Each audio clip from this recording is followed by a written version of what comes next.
Hey everyone, this is Friedel Hakkaraja Raven and welcome to the latest Geekiary News Briefs video where I quickly go over some of the things that happen in pop and geek culture as a whole so that you know about stuff that should be on your radar. So, let's start.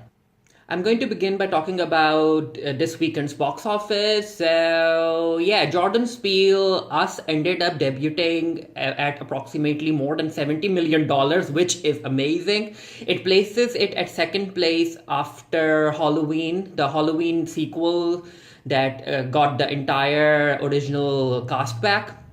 Where, yeah, it was I have watched Us. It's good. It's not the best horror movie out there. There are still a lot of weird questions that are left unanswered, and Jordan Peele isn't necessarily saying anything to this movie per se, but it's still very enjoyable, and Lupita Nyong'o is amazing, and I really hope that she gets an Oscar nomination. I don't think if she will win, but I would really like it if she gets an Oscar nomination from the film, and you should consider watching it as well.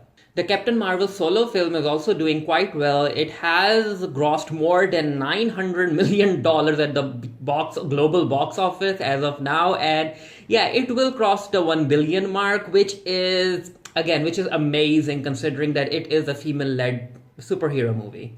Fans of the Supernatural TV show on the CW were disappointed because it has been announced that Supernatural is going to end after 15 seasons. I mean, I know some Supernatural fans and they were thinking that this show would go on forever, maybe more than 20 seasons, but no, the CW has considered to cancel this show after 15 seasons. And you know what? Ever since Supernatural ended up airing, there has been a lot of fandom drama, there has been a lot of shipping drama, so I guess all more or less good things must come to an end. Are you a Supernatural fan? Let me know what you think about the season ending with the show ending with season 15, and what do you think the conclusion is going to be? After that Leaving Neverland Michael Jackson documentary, there has been a lot of talk about whether or not you should believe Michael Jackson or you should be against Michael Jackson. And some superstars and big names have come forward showing support to Michael. One of them was Barbra Streisand, and she ended up saying that it's not necessarily molestation, like Michael Jackson didn't molest the young kids, but you know what? It was a mess. I don't really want to talk about it as well. The link to the article will be down in the comment section below. She also apologized, and basically what she was trying to say is that she blames the parents for putting the children in such an environment, that the parents pushed the children into getting into a sexual relationships with Jackson. And as if Barbra Streisand wasn't enough, Diana Ross ended up saying that everyone should stop talking about Michael for love or whatnot, and you know what, the gays need to check on their divas. In order to compete with Netflix, Apple decided to reveal Apple TV Plus, which had this promotional content starring Steven Spielberg. And the fun thing was that just a few days or maybe a few weeks ago, Steven Spielberg was talking about how streaming movies shouldn't be considered for Oscars and whatnot, but now he's now promoting Apple TV Plus, which, yeah, it was just messy. The entire thing was very petty.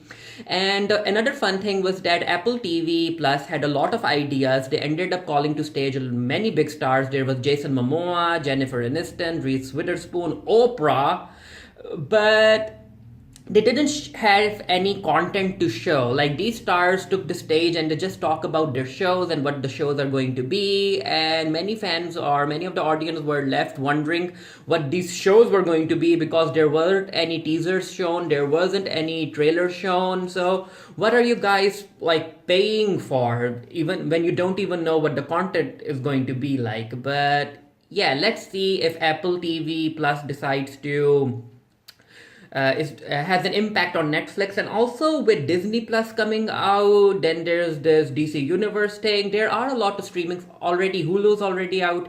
There are a lot of streaming services out right now, and these companies need to realize that not everyone is going to pay out like near to $15 to $20 for each streaming service. It's just no one has that amount of money. So maybe down the line, these streaming services are going to be packaged together just like cable, because again, no one has a lot of money to pay for each streaming service. Let's see what happens. A new trailer for an upcoming Dora film was released, and it's titled Dora and the Lost City of Gold. And you know what? After watching the trailer, I find myself wanting to watch this film. I don't know why. And yeah, it just looks good. I'm not sure if it's theater worthy, but if it's on streaming, I think it's going to do very well. Talking about trailers, a new trailer for Special, which is the TV show coming up on Netflix on April 12th this year, has been released, and it stars Ryan O'Connell, and it's about Ryan, a character who has cerebral palsy, but when he's hit by a car in his 20s, he ends up lying about how his condition is due to the car accident. And I wrote an entire article about it. Also, Ryan O'Connell comes across as a very fun person. I also linked to an interview he did with Vulture. And you know what? I really think that you should all consider supporting this show when it comes out on April. Just look at the trailer. It feels very fun and very relatable. The last thing we're going to talk about is the X-Men going through an utter relaunch again, and this time Marvel has decided to bring on Jonathan Hickman. And for those of you who don't know, Jonathan Hickman has impressive writing credentials. He worked on the Secret Wars event. He also worked on the Infinity War event, which, yeah, he knows his stuff. So it will be interesting to see what he does with the X-Men. And he'll be writing two miniseries, which are Powers of X and the House of X. And I mean, currently the X-Men are going through a relaunch through the Age of X-Men, which is very boring, and I can't really take it seriously because they are ignoring Wiccan. And I'm like, whenever such a big event happens, why do you end up ignoring reality manipulators? Why aren't you putting them in the story?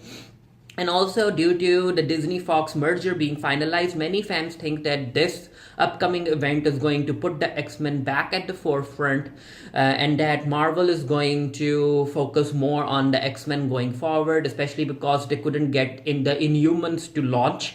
The audience just refused to like Inhumans. They just did. That's just facts.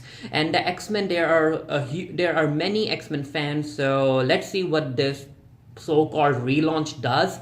The image they released is very interesting, and it shows many of the characters through different variations. But then again, if Wiccan doesn't appear, yeah, I don't know what's happening. Let me know if there were any news pieces that you wanted me to talk about, and I'll try and get to that in my upcoming Geekiary News Briefs video. And yeah, feel free to share your comments down below. Until next time, stay happy, stay safe, stay blessed, and I'll see you guys later. Bye.